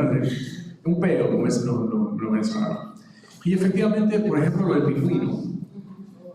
En effet, il se trouve qu'il y a vraiment eu un pingouin qui est arrivé sur les côtes de Sinamac au Venezuela. C'est quelque chose qui est réellement arrivé, il y a des photos. Quand tu vas à l'Institut des sciences naturelles de Maracaibo, le pingouin il est empaillé, il a vraiment existé, il s'appelait Policarpio, et tout le monde l'a connu. Moi j'ai reçu des lettres, des mails de gens qui me disent, moi j'étais déjà à Maracaibo à cette époque, et je me souviens très bien du pingouin, etc., de toute la scène du pingouin. Fue como el pingüino de Maracaibo. De hecho, Salvador realmente escribió un libro sobre el pingüino de Maracaibo y todo el cuento. Fue una cosa. El pingüino llegó el 14 de febrero, 14 février 1955. Mais moi, ça ne m'arrangeait pas dans la structure du livre qu'il arrive aussi tard. Parce que je devais faire naître Venezuela en 58 et que je devais ensuite m'organiser. C'est-à-dire que toute mon organisation de mon architecture et je ne sais pas pour rentrer dans le détail du texte parce que ça n'aurait aucune importance, mais la chronologie, j'avais besoin que le pingouin arrive 20 ans avant. Et dans la réalité, il est arrivé en 55 aussi. Donc je me suis dit, je ne vais pas mettre la date 55, juste un 14 février, pour pouvoir maquiller un peu les sources. Et au fond, ça revient au même, que je sois arrivé 20 ans avant ou 20 ans après. Je fais naître ma mère, j'avais envie que ma mère s'appelle réellement Marie-Antoinette. María Antonieta, porque su madre se llama María y su padre se llama Antonio, entonces María Antonia, ¿no? María Antonieta, la noveliste. Et tout le monde l'appelle Maranto. Mais moi, je l'appelle dans le livre Venezuela. Et j'avais envie qu'elle naisse le jour de la chute de la dictature, parce que cette scène était importante pour moi. On parlait des scènes puzzle, c'est des scènes phares, celle de l'accouchement, pendant qu'on crie dehors. Cayó Pérez Jiménez, ¿no? Cayó el gordito, cayó la dictadura, viva Venezuela, no se despierta Venezuela. O sea, cae el dictador, se levanta el país, ¿no? Esa era la idea. Y la niña nace en ese momento y va a llamarse Venezuela porque es el día, digamos, de una especie de fiesta nacional. Et le personnage de Venezuela était déjà dans le voyage d'Octavio, parce que c'est Venezuela qui apprend à lire à Octavio et que j'avais écrit il y a 10 ans. Et je savais que j'avais beaucoup développé ce personnage de Venezuela, que je vais sans doute encore travailler. Et au milieu de tout ça, je voulais qu'elle naisse le 23 janvier 1958. Mais le 23 janvier 1958 est une date essentielle dans l'histoire vénézuélienne. Tous les enfants l'étudient à l'école. Et le dia, ça pourrait donner, juste le jour du 23 janvier 1958, pourrait donner pour une série Netflix, tellement c'est fou ce qui s'est passé pendant cette journée. Ma mère est réellement née en 49. Donc je l'ai rajeunie de 10 ans. Et elle était flattée de ça. Et en effet, ça permettait... Donc là, j'étais obligé de donner la date. Donc je mentais avec la date du pingouin, je donnais l'exactitude de 1958, tu vois. Et si de temps en temps il rentre dans la pièce et il était 14h09 quand il mourut, etc., ce n'est pas tellement pour brouiller les pistes, cette fois-ci, par des raisons d'exactitude narrative, sinon plutôt pour donner ce que Roland Barthes appelle un effet de réel, qui est dans les livres où tu donnes un je ne sais quoi de précision de réalité, fictionnelle, mais une fausse précision qui donne l'impression que la scène a toute son épaisseur et a tout son relief. Lui, il utilise l'exemple de Madame Bovary, dans Madame Bovary de Flaubert. Il raconte à un moment comment il décrit la chambre de Madame Bovary. Il décrit le tapis, il décrit les rideaux en étamine, il décrit comment est la disposition des meubles, et sur le piano, virgule, quelques partitions en désordre. Et le quelques partitions en désordre sur le piano de Madame Bovary est ce que Roland Barthes appelle un effet de réel. C'est-à-dire là, Flaubert donne un petit détail sans aucune importance, mais qui révèle tout, et qui donne cette petite chose en plus à la scène qui fait que tout de suite tu vois toute la chambre. Juste avec les partitions en désordre, tu vois immédiatement les rideaux, le truc, la disposition des meubles, tu vois tout, bien que ça ait été décrit avant. C'est grâce à ça, c'est le filtre qui éclaire, quoi. Et ces effets de réel, on les retrouve beaucoup, c'est des astuces, des ruses littéraires. Et il en mouru telle heure, tel jour, c'est un effet de réel pour donner l'impression que tu es complètement dans la scène. Et bien sûr que c'est paradoxal avec un 14 février qu'on ne peut même pas placer dans le siècle, tu vois. Donc je ne sais pas si c'était une bonne chose ou une mauvaise, hein, parce qu'on essaye, on fait comme on peut, disons en quelque sorte. Moi je suis riche de mes propres doutes. Moi j'avais mis beaucoup de dates, mais en faisant la chronologie, comme je disais, de la maison d'édition, avec mon éditrice Émilie Colombani, mais surtout avec son assistante, qui s'appelle Clarisse Gourdon, et qui a été...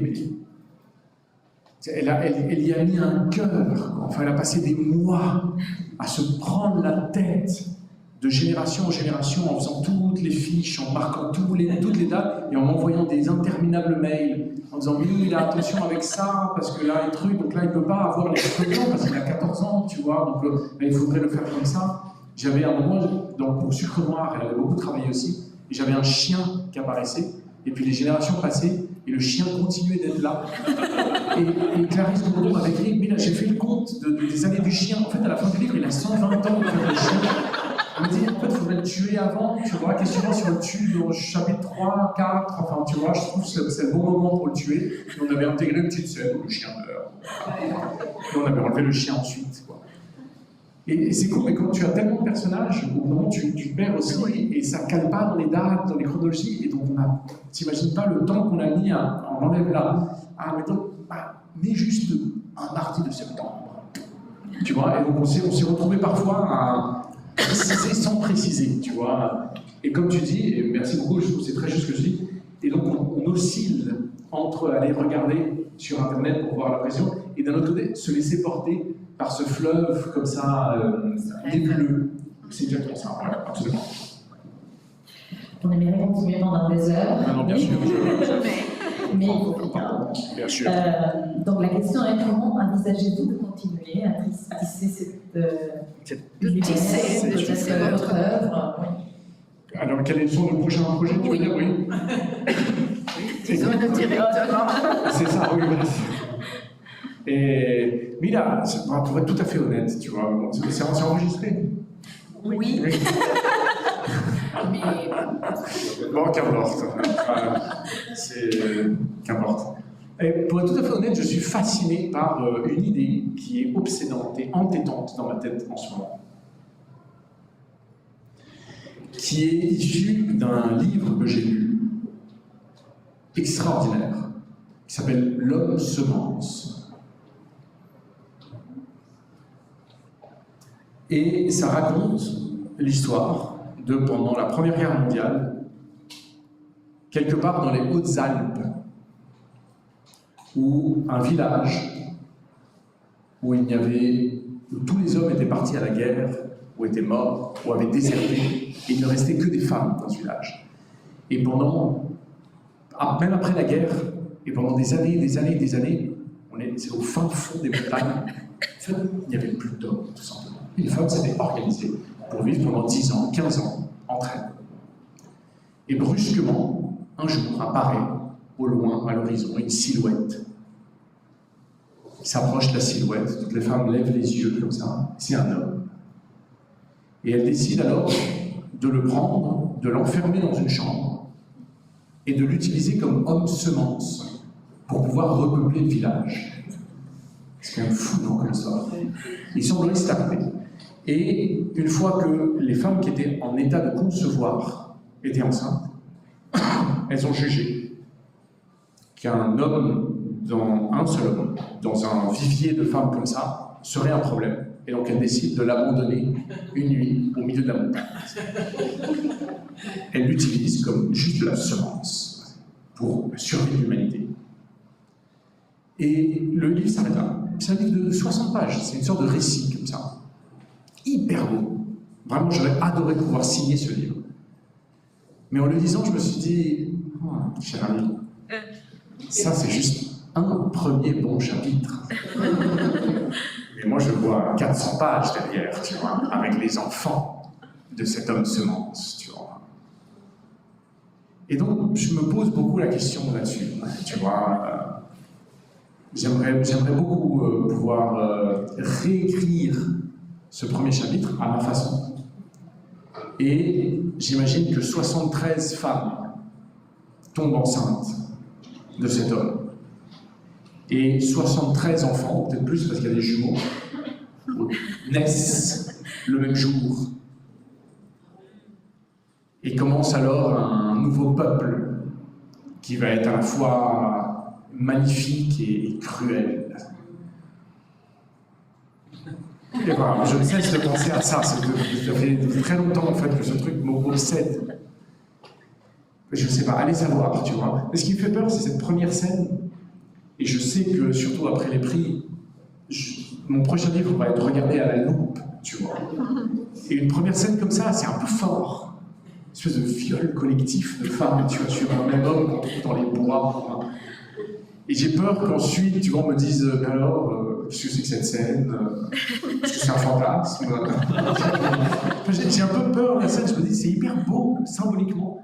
Et d'un autre côté, c'est difficile, quoi. Tu sais, j'hésite énormément. Voilà, pour être tout à fait honnête avec vous et pour ouvrir mon cœur. Merci de partager ce projet, doute et cette réflexion Exact, sur la possibilité d'un livre, c'est merveilleux. Et... Je suis tout à fait prêt à écouter aussi des conseils, enfin, tu vois, de gens qui disent, moi je le vois comme ça, etc. Mon ami n'y va pas, tu vois, écrit sur les papillons, la reproduction des papillons. Bon, nous vous remercions énormément pour votre générosité, la richesse de vos réponses. Merci. Et vous avez énormément partagé, c'est très agréable. Et bon, je vous remercie tous d'être venus. Matteo, une fois encore, pour avoir rendu possible cette rencontre merveilleuse. Merci à tous. Merci à vous.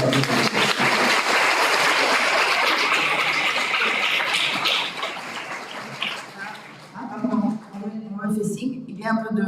On a un petit moment pour une ou deux questions, alors...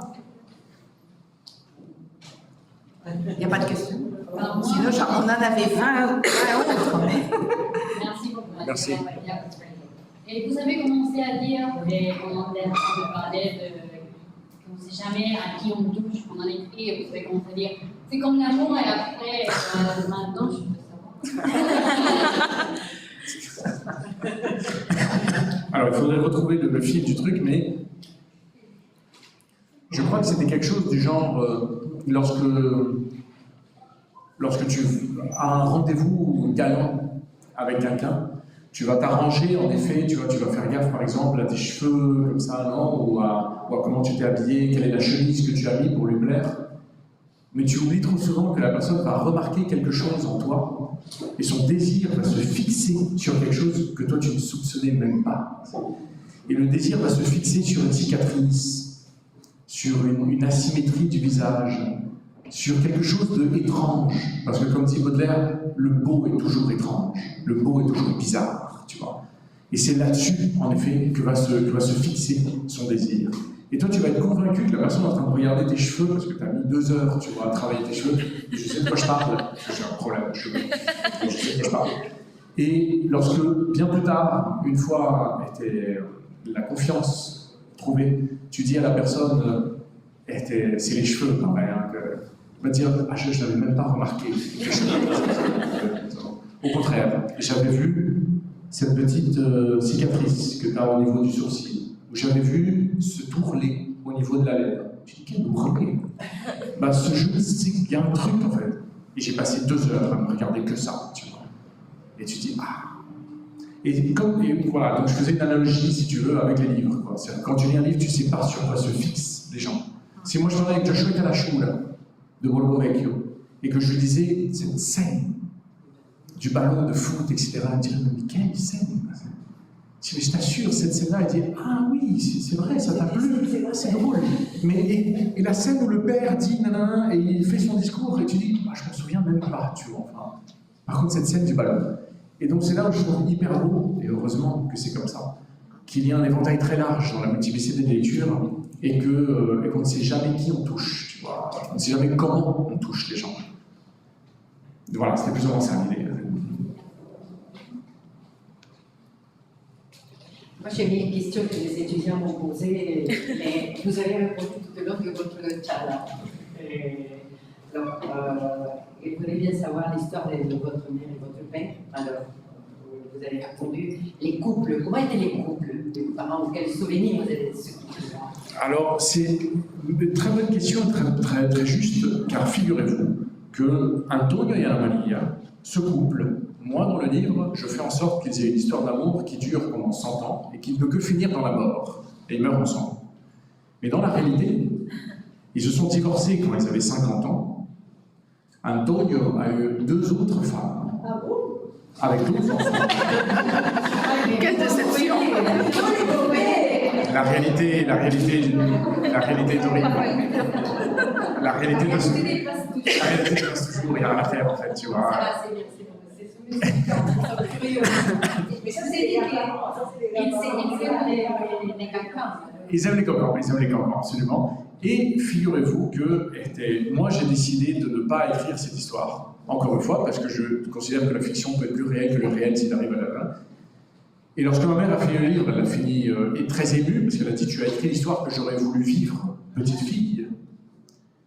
Et je l'ai fait aussi parce qu'encore une fois, comme on était en train de dire, on a tous des héritages familiaux et on reproduit, même sans le vouloir, des schémas familiaux. On finit par être dans une sorte de boucle temporelle dans laquelle on reproduit sans cesse les mêmes schémas, ou au contraire, on se dresse contre. Non, on est en opposition à ce schéma. Mais c'est encore une fois être dans le schéma, non, pour ou contre. Et je me dis que moi j'ai 2 filles, qui auront peut-être des enfants, qui auront des enfants à leur tour. Mais dans 3-4 générations, lorsque plus personne ne se souviendra de l'histoire réelle d'Antonio et Anna Maria, les arrière-grands-parents du fin fond de Maracay, il ne restera comme témoignage familial que ce livre. Et dans ce livre, il y a écrit que l'histoire d'amour dure 100 ans. Et donc mon arrière-arrière-petite-fille, en 2132, quand elle aura 20 ans, et qu'elle sera en train de se faire courtiser par un jeune garçon de 20 ans, qui s'appellera Jean-Kévin Eudes, et qui lui dira « Mi amor, mi gatita ». Elle lui dira sans doute « Mon cher ami, dans mon histoire familiale, les histoires d'amour durent 100 ans. Elles ne peuvent que finir dans la mort, ça fait partie de notre héritage familial, je ne sais pas pourquoi. Donc je te conseille vraiment d'être sûr de ton coup. Parce que moi je suis prête à te donner mon cœur pendant 100 ans. Pendant un siècle. Et elle vivra dans ce mensonge. Mais elle sera en train de créer une nouvelle vérité, une nouvelle réalité. Et il s'agit de ça. On est tous une espèce fabulatrice, comme dirait Nancy Houston, non, pour faire une boucle dans notre conversation. On se raconte tous une fable. Et c'est cette fable qui nous fait avancer. Merci. Oui. Merci. Merci à vous. Voilà, merci.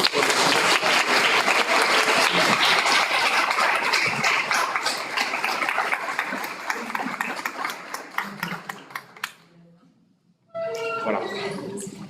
Félicitations.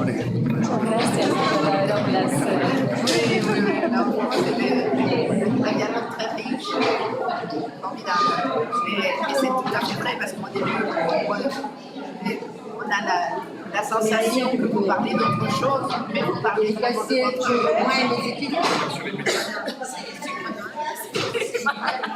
Et ça s'appelle la tenue.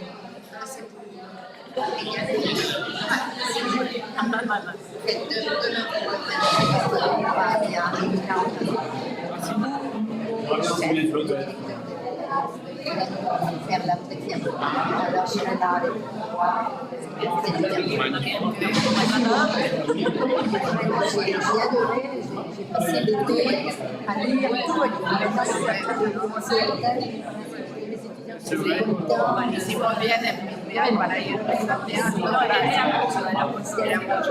es así, porque te da tranquilidad. realmente. Hacía mucho tiempo que yo trabajaba tanto Sí, sí, igual hay cosas que quedan absorbidas.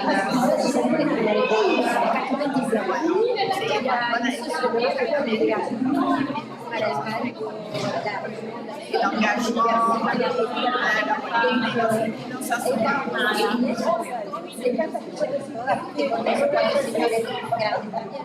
Así que me entusiasmaron mucho.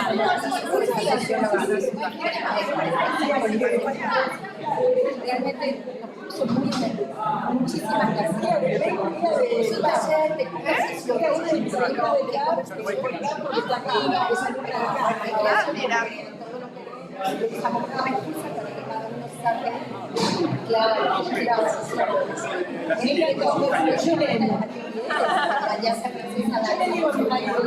Hay distintos colores, para poder desencadenar la charla.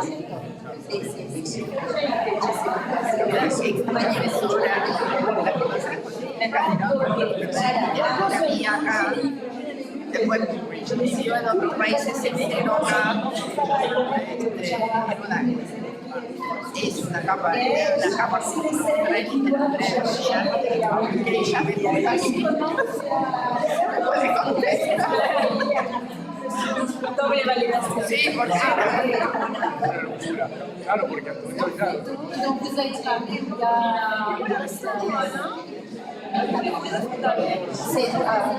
es un trabajo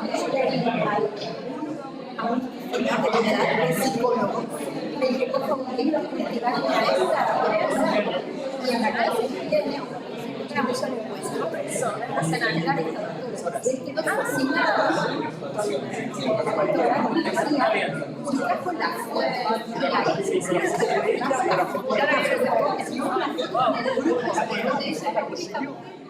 No, sí, sabía. por las horas certificadas.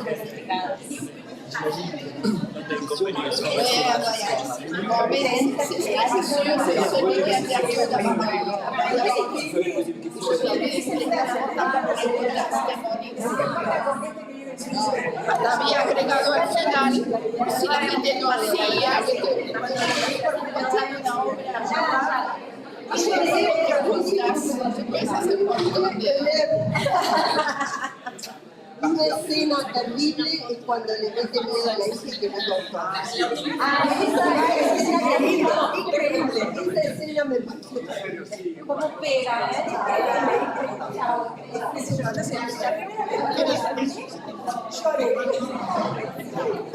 mucha emoción.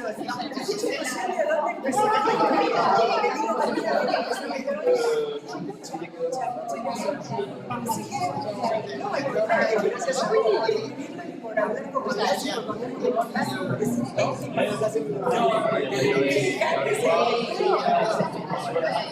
y así así,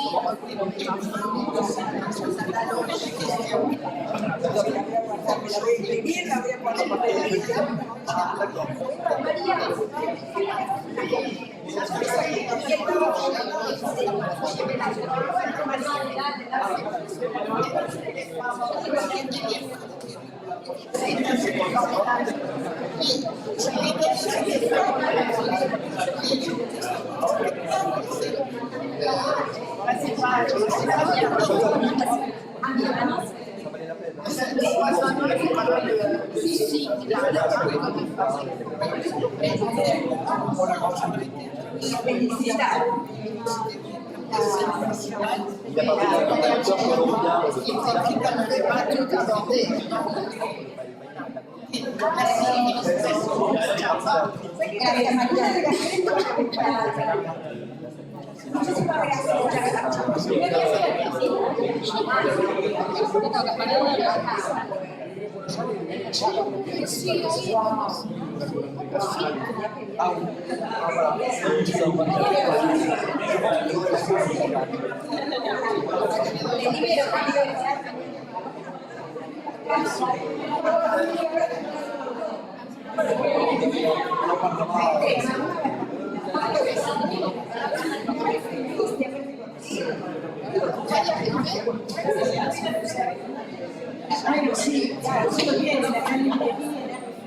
Ya no es, pero fue alumna mía hace mucho tiempo, o antes que fue también.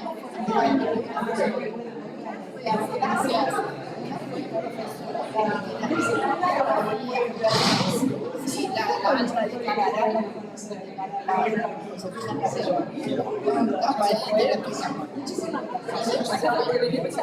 se fue.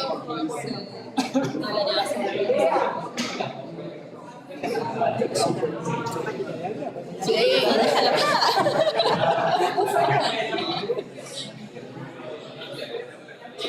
¿Vas a vivir o te quedas? ¿Te vas a vivir?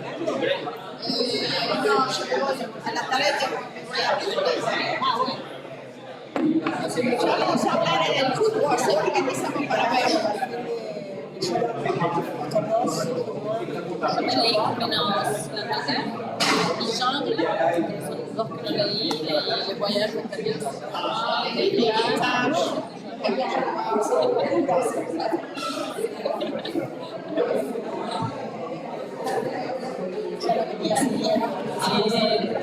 No, en realidad me interesa premios y que trabajaba en el informático porque me llamó muchísimo la atención y quería ver. Y que solo con el francés. Primero que me descubra su maravilloso. Y le puede dejar el avión. Yo por momentos se va. ¿Cómo hago la invitación? Pero siempre había algo que pasar, me tengo que memorizar, pasar para ir a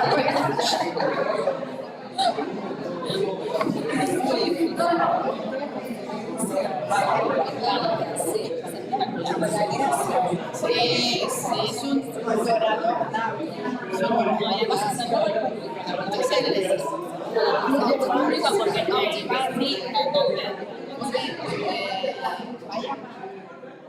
Sí, claro. Es súper interesante.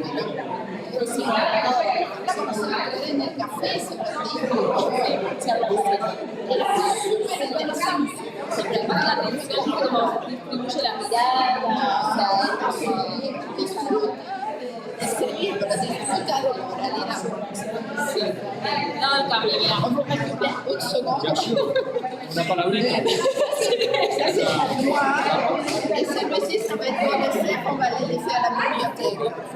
Este es el patín. No, el cambio, le vamos a sacar la Chava, Este es tu show. oui, Millon, Recuérdame. Beatriz.